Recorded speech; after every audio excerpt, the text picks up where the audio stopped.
berapa.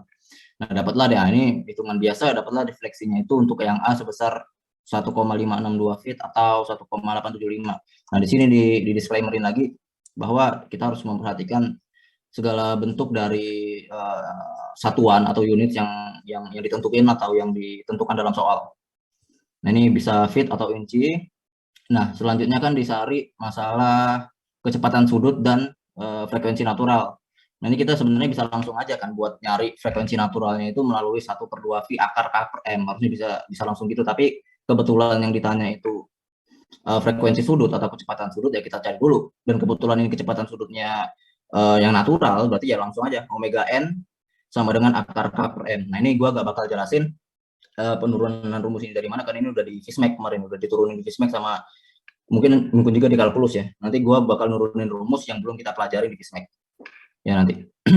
Nah, dapatlah omega N-nya, dimasukin kain konstanta dari pegas itu sendiri, masanya berapa, dapatlah dalam satuan radian per second. Nah, untuk Fn-nya ini sendiri, ya udah, Fn kan omega kan rumusnya 2VF. Berarti F sama dengan omega per 2V ya. Nah, langsung aja dapat 2,28 cycles per second. Gitu juga dengan periode. Periode itu kan berbanding terbalik terhadap frekuensi. Nah, periodenya dalam second dapat sebesar 0,438. Nah, di sini nih ada rumus yang belum kita kenal semenjak dari SMA sama di Fismek kemarin, rumus penentuan di manakah posisi suatu pegas ketika terjadi defleksi, ketika dilakukan defleksi atau di pemberian beban pada suatu pegas. Nah, jadi bendanya itu mendefleksi atau posisinya sekarang ada di mana. Nah, di sini dijelaskan rumusnya itu X sama dengan X0 cos omega NT ditambah X dot 0 dibagi omega N sin omega NT. Ini belum pernah kita turunin. Mungkin ini rumus ini didapatkan dari persamaan umum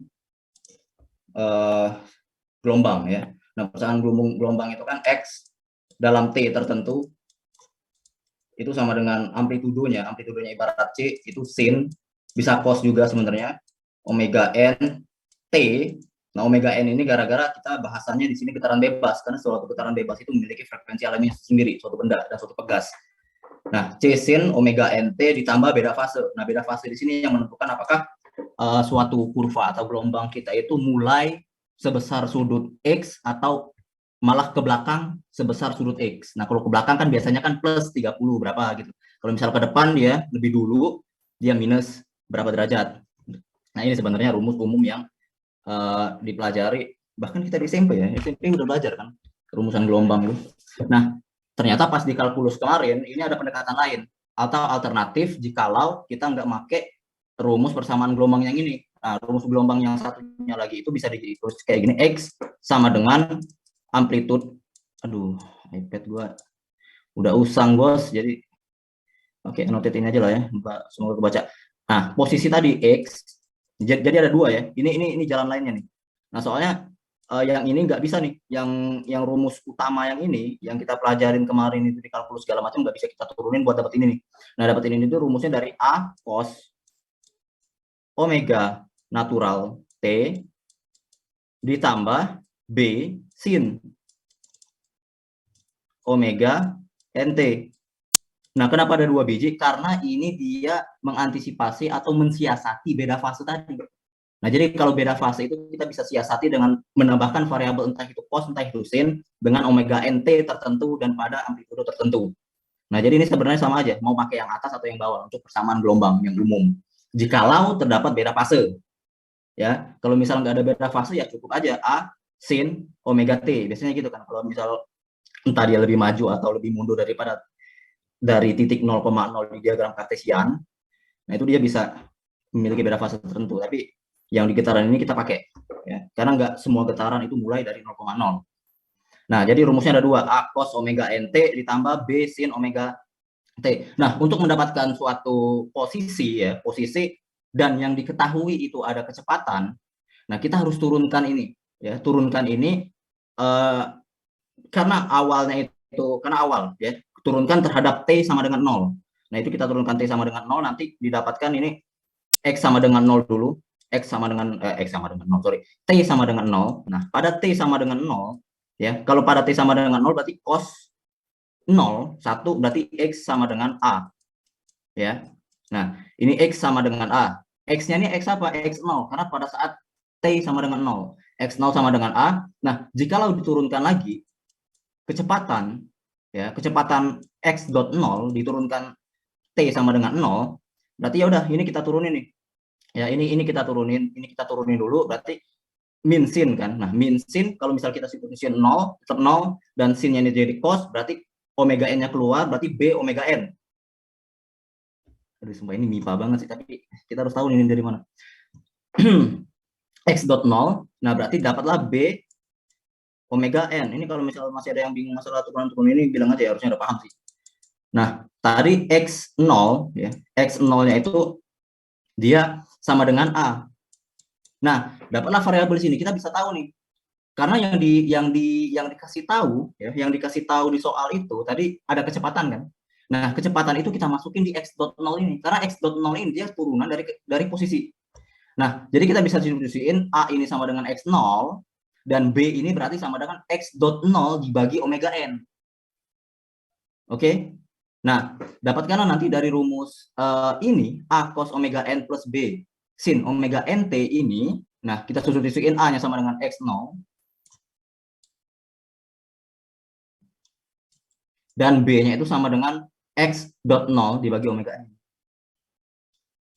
Nah, seluruh variabel sudah diketahui. Ya, dapatlah rumus X sebesar ini. Nah, ini T-nya dalam waktu tertentu, apakah dia minta maksimum atau dia minta minimum atau dalam rentang waktu T tertentu. Nah, itu nanti dikasih tahu lagi di soal. Nah, karena ini yang D-nya itu kita cuma tahu rumus posisi seberapa jauh si massa itu berdefleksi dalam rentang waktu tertentu. Intinya itu. Nah, dapatlah rumusan itu. Nah, ini sebenarnya kalau engineer itu kan cuma make dari rumusan yang ada ya. Kalau masalah nurunin rumusnya sebenarnya anak MIPA. Coba. Gue aja di sini. Bentar. Nah, udah. Nah, ini ada dua lagi nih. Dia bisa make rumus yang X0 omega NT plus X dot 0 omega NT sin omega NT. Nah, ini ada alternatifnya lagi. Nah, ini alternatifnya lagi dari rumus ini. Ini kalian bisa lihat rumusnya, turunan rumusnya di Meriam sih kalau yang tertarik ya, dari rumusan utama ini itu bisa diturunin lagi sehingga dapatlah rumusan ini. Nah, tapi gue nggak bakal jelasin ini, panjang banget tadi kemarin gue lihat ini penurunan rumus ini. Jadi nggak apa-apa kita pakai yang ini aja kalau misal tipe soalnya sama, mencari posisi suatu pegas jika diberikan suatu beban, ya. Nah, pertanyaan selanjutnya tadi yang apa sih? Nah, maksimum velocity Vmax, nah yang didapatkan oleh masanya, ini. Ditanya kecepatan maksimumnya berapa? Ya udah, dari rumus X yang ada tadi, ya, dari rumus X untuk mendapatkan suatu kecepatan itu kan ada hubungan diferensial terhadap waktu. Ya udah, kita turunin aja ini sin jadi cos, ya. Nah, dapatlah nanti 14,36 karena ini keluar kan kalau diturunin dikali 0,1393 cos 14,36 T. Pertanyaannya adalah kapan suatu kecepatan atau persamaan suatu trigonometri mencapai nilai maksimum apabila nilai cos atau nilai sin di dalamnya bernilai 1. Ya. Nah, ya udah, berarti kalau maksimum ya udah kita anggap si cosnya ini hasilnya 1. Jadi T, jadi 14,36 itu dikali T, nah berapa hasilnya? Jadi 0. Nah, berarti T itu sama dengan 0 gitu kan. Nah, berarti cos 0, 1, nah berarti memang dia maksimum ketika T-nya sama dengan 0. Karena tadi persamanya cos. Nah, dijelaskan di sini. 1, nah kebetulan 14,36 dikali 0,1393 ini hasilnya 2. Pas ketika T inisial.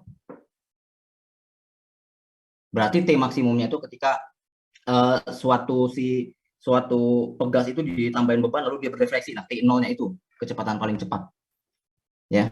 Nah, sebenarnya itu aja sih sebenarnya untuk mencari persamaan trigonometri itu mencapai nilai maksimumnya ya lihat sudutnya.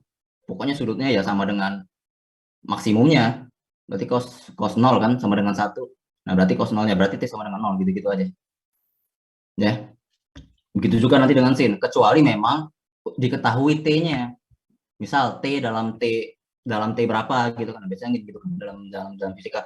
Tapi kebetulan di kasus ini gampang, dia langsung diketahui kecepatan maksimumnya berapa, ya udah cos maksimum, sin maksimum begitu. Ya udah, percepatan juga gitu kan, diturunin sekali lagi, dapatlah nilai dari percepatan maksimum. Kita masuk ke dari soal yang pertama, ada yang mau ditanya nggak? Ini masih gampang nih. Nanti kita bahas yang masalah stop, empiris stop sama empiris photoslick itu masuk tuh di semester kemarin. Tapi kita bahas yang ini dulu. Gue takutnya soal gue semester kemarin tuh beda banget sih. Tapi kalau misal soal-soal yang kayak gini kan, trik-triknya kan nyari di Google segala macam.